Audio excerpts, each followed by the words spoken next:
अस्सलाम वालेकुम नाज़रीन, मैं आपका अपना मेज़बान ज़ुबैर राजपूत और आज हम एक ऐसी बहन के साथ बैठे हैं जिन्होंने यूट्यूब पे हमारी वीडियो देखी, वहाँ से हमारा नंबर लिया और हमसे रब्ता किया और आज ही हमारे साथ बैठी हुई हैं।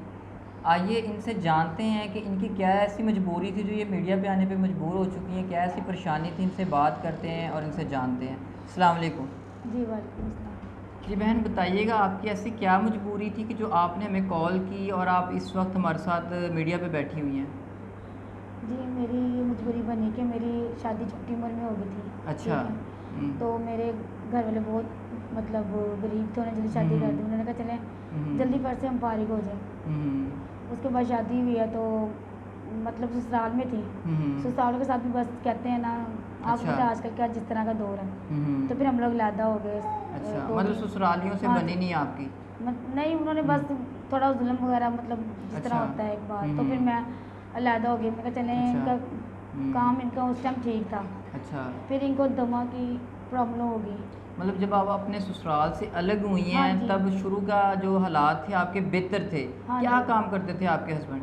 उस टाइम रिक्शा चलाते थे ये। अच्छा, तो जी। घर में अच्छा गुजारा हो जाता था। हाँ जी, बहुत अच्छा अच्छा, गुज़ारा होता था उसके जी। बाद क्या हुआ?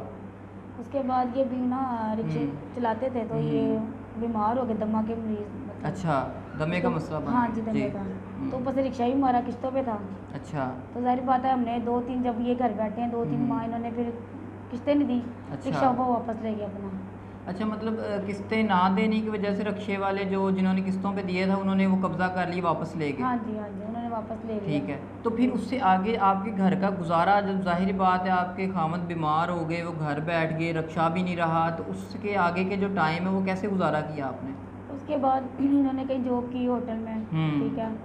होम डिलीवरी की, वो लगे हैं। अच्छा। उसके बाद मतलब अब 6-7 माह हो गए हैं वो घर बैठे हुए हैं। उनकी तबीयत की वजह से सांस मतलब ज़्यादा तबीयत नहीं ख़राब हो गई। अच्छा। तो उन्होंने मतलब कहा कि ना उनके पास दवाई के पैसे ना कुछ, मतलब मतलब वो मज़ीद उनसे काम नहीं हुआ, नहीं वो हुआ। इस हाँ वजह जी, से घर बैठ गए, तो हाँ उसके जी। बाद आपने खुद मैंने काम करने की कोशिश नहीं की, खुद अपने घर को अपने ऊपर ज़िम्मेदारी लेने की कोशिश नहीं की? मैं खुद भी जॉब कर रही थी, ठीक है ना। अच्छा। तो बस लोगों ने गंदी नज़र रखना शुरू कर दी। अच्छा। काफ़ी ज़्यादा मतलब कहा कि इस तरह के मैं शादी कर लो, किसी ने कुछ कहा, किसी ने कुछ कहा। तो आपने उस बोला नहीं मैं तो ऑलरेडी मैरिड हूँ, मेरे बच्चे हैं, आप मुझे तंग ना किया करें?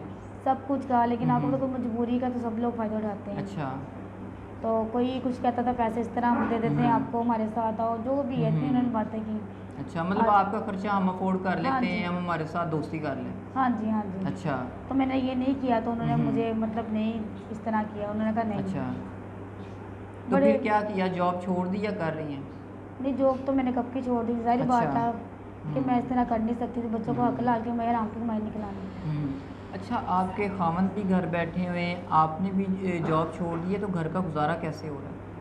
बस कर किसी से हेल्प ले ली, किसी से कर्जा ले लिया। अब यकीन माने 2-2.5 लाख की कर्जाई होगी। अच्छा। 6-7 महीने का किराया नहीं दिया। किराए वाले कहते हैं घर खाली करो आके। अच्छा, मालिक क्या कहता आके?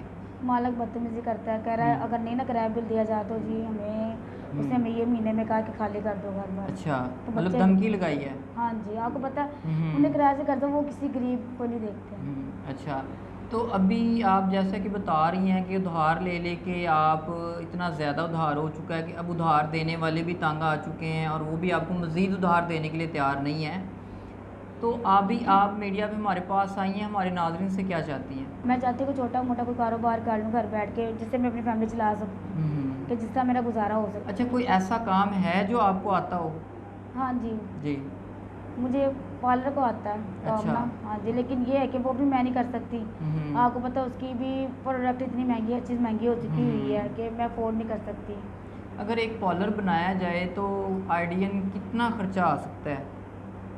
उसका मेरे ख्याल में ज़्यादा 2-2.5 लाख लगेगा, तो उसका मुझे लगता है कि पार्लर बन सकता है? बन सकता है। हाँ अच्छा, जी, अगर हमारे व्यूवर्स, आपने बताया 2 से 2.5 लाख रुपए आप पे कर्ज़ा है और 2-2.5 लाख रुपए का पार्लर आप बोल रही हैं कि आप बना के अपने बच्चों का गुजारा कर सकती हैं। अगर हमारे व्यूवर्स आपकी 4 से 5 लाख रुपए हेल्प कर दें तो आपका गुजारा हो सकता है?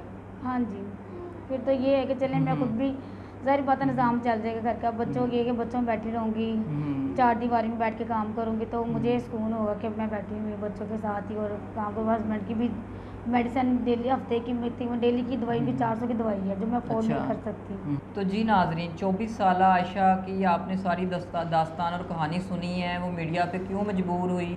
तो नाजरीन, अगर आप चाहते हैं कि 24 साल आयशा सड़कों पे धक्के ना खाए, अपनी इज़्ज़त को महफूज रखे और इसकी फ़ैमिली अपने घर में महफूज और तहफ़्फ़ुज़ के साथ रहे, तो मैं आपसे ज़्यादा से ज़्यादा रिक्वेस्ट करूँगा कि इनकी हेल्प की जाए। इनका स्क्रीन पे नंबर चल रहा होगा, उस नंबर पर रब्ता करें, इनकी हेल्प करें ताकि ये अपना कर्ज़ा अदा कर सकें, अपने मकान का किराया दे सकें और कुछ ना कुछ ऐसा सिलसिला अपना बना सकें, कोई पार्लर बना सकें, या ताकि इनके बच्चों की 2 वक्त का खाना इनको मिल सके, मुयस्सर हो सके और उनकी तालीम को जारी किया जा सके।